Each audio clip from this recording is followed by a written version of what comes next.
Israeli authorities in February declared their purpose to expand the conflict into Rafah, prompting concerns universally over the high helpful expense of such an activity.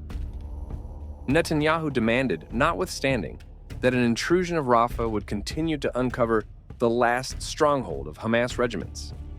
A crack among Netanyahu and Biden emerged out of the shadows as Biden pondered keeping military help in the event that an intrusion of Rafah were to proceed without a far-reaching plan set up to safeguard regular people. In mid-walk, the IDF said that it would clear a part of the regular citizens in Rafah to philanthropic islands, that it would set up in the focal point of the Gaza Strip. On Walk 25, interestingly since the episode of the conflict, the U.S. shunned rejecting a goal by the Unified Countries Security Committee that required a prompt truce. On April 1st, a few vehicles conveying helper laborers for gourmet expert Jose Andres' Reality Focal Kitchen were hit in an Israeli airstrike.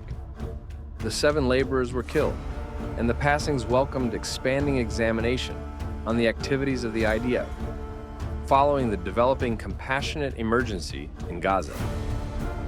The IDF got a sense of ownership with the passings, with an administration representative portraying the occurrence as a horrible chain of mistakes. Early that very month, Hamas dismissed a truce suggestion that would expect it to deliver 40 living prisoners who were female, kids, more seasoned individuals, or debilitated in the underlying stages, saying it didn't have 40 such prisoners.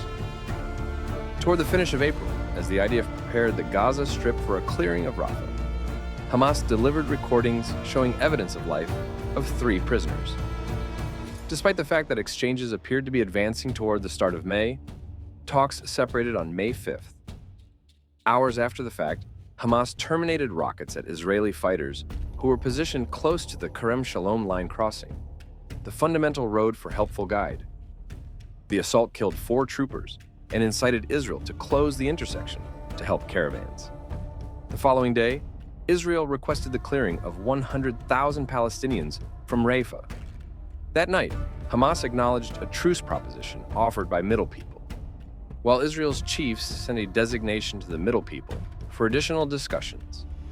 Its conflict bureau collectively approved the military to continue with its arrangements for Rafah, and Israeli powers started moving to assume command over the Rafah line crossing.